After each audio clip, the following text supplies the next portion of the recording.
Okay, okuva Robert Yagulanyi Center mu Bobi Wine bwe yagenda mu Teso sub-region okufeffeta akalulu mu eyo region yafuna omugenyi eyamukyalira mu nkambi ye na buli kati kigambibwa omugenyi yagaana okuddayo yalemera mu nkambi bwe bakeera okulya breakfast yasooka obbakeeza njagala olabe ekiri mu nkambi ya Kyagulanyi Center mu Robert Bobi Wine n'omugenyi eyakyala agaanye ogenda tukomewo esibako bwesibi kumuguwa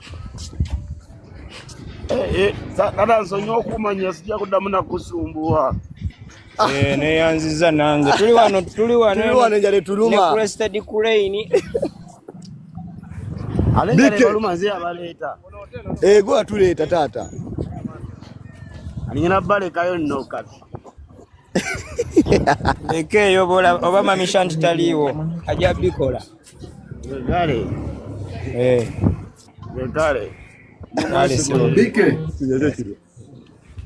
Bike wani jeno soko ntereke 10 alenga nange nja kubaluseko ngambe mpayo nendinye na boda bayaguza bagera gisasulira awo we bali ani agenda ogisasula ani akuzunzizza yeno sibitegeera ani yamuzunzizza wamma ffenna tuli wamu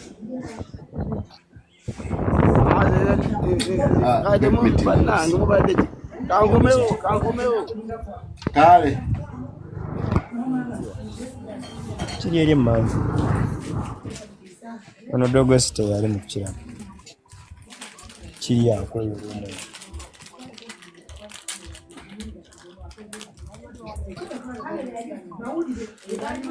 ipeko kwa sugar eri mutulambuza kifo katuli mu kulambula ipeko sugar ikumsanga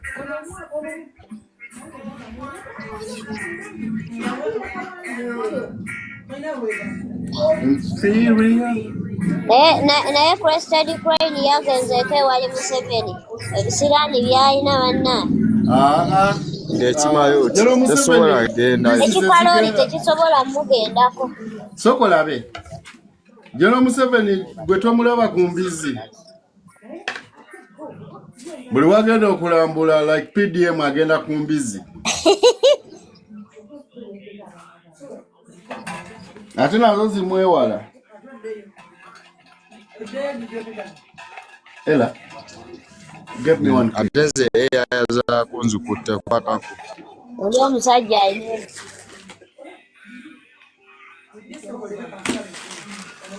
and the other erezaako vidiyo ng'okakwatako yakuza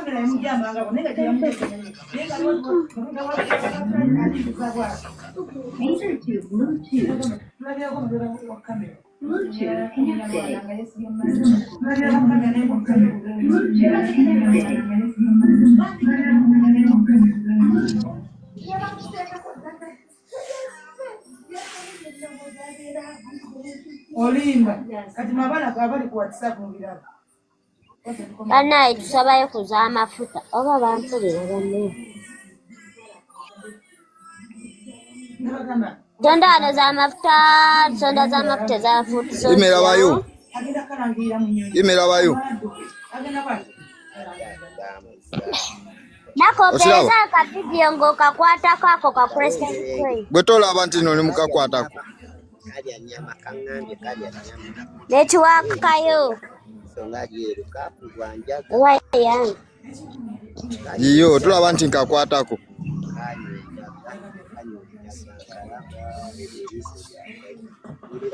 kalina eriiso lyeru sikulaba nze netiwakayo byekutte jeno kasita ndaba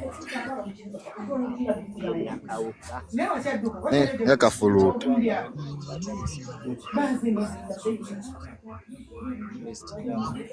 jeno waliwo wano omwami ali eno wansi ICPF nga tayogera okay ICB lyeru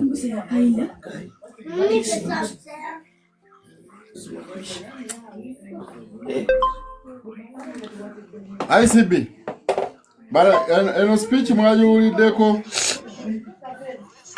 I stand before you today not with a prepared speech, but with a scream that has been trapped in the throats of millions. This is the scream that echoes from Kampala's blood-stained streets to the villages where mothers weep alone in darkness. This is the scream that refuses to be suffocated by official statements and diplomatic silence. When I saw what happened in Uganda, when I watched young people fall under bullets simply for demanding to breathe, to speak, to dream without terror, something inside me shattered. Because I know that this is not just Uganda's story. This is our story. This is in the blood of Burkina Faso, in the tears of Congo, in the silence of Zimbabwe, in the broken promises of 100 nations. What I witnessed is what happens when a leader looks into his people's eyes and sees only strangers. When power becomes a wall so thick that no cry can penetrate it. When a nation's pain becomes invisible to the one sworn to carry it. This is not about politics. This is about something far deeper. This is about the moment when leadership dies and tyranny is born. When young people flood the streets asking for nothing but their basic rights and are met with military force instead of dialogue. It is not just their bones that break. It is the spine of our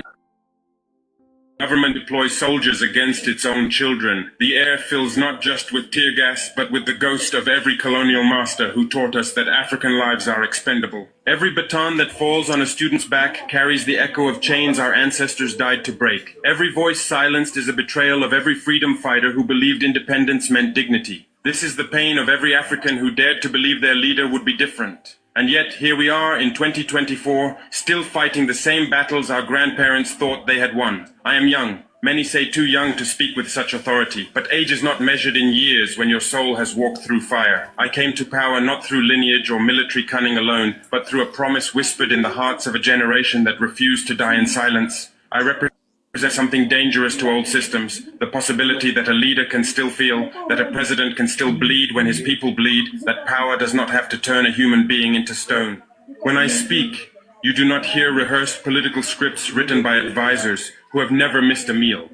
You hear the raw voice of a man who knows what it means to watch your country suffocate under corruption, to see your sisters lack medicine in hospitals that should be healing them, to bury friends who died from preventable diseases, because the national budget was devoured by men in expensive suits who travel in convoys while children walk barefoot to schools without roofs. I have seen what happens when a government forgets that its first duty is to its people. I have watched mothers choose which child gets to eat because there is not enough food for all. I have seen young people with university degrees selling phone credit on street corners because the economy has been hollowed out by corruption. I have witnessed the quiet desperation in the eyes of farmers who work from sunrise to sunset but cannot afford to send their children to school. I am the embodiment of Africa's refusal to accept that leadership must always become betrayal. I am living proof that the son can choose a different path than the father, that we do not have to repeat the same cycles of hope and disappointment, revolution and oppression, liberation and tyranny. This is why my words to Museveni cut so deep, because they came from profound recognition, from a place of knowing exactly what happens when power corrupts a once noble heart. I looked at Uganda and saw Burkina Faso. I looked at young people bleeding in the streets and saw my own people. I looked at a leader who had become deaf to his nation's cries and saw the ghost of every liberation hero who lived long enough to become the oppressor. I saw the trajectory that I myself must constantly fight against, the gravitational pull of power that tries to convince every leader that they are indispensable, that their people need them to rule forever, that leaving power would be a betrayal of their legacy. Your people deserved better. 5 words, simple, devastating, true. Not an insult, not diplomatic provocation, but a lament, a recognition of tragedy that did not have to happen, a statement of fact that cannot be disputed by anyone who witnessed what transpired in Uganda's streets.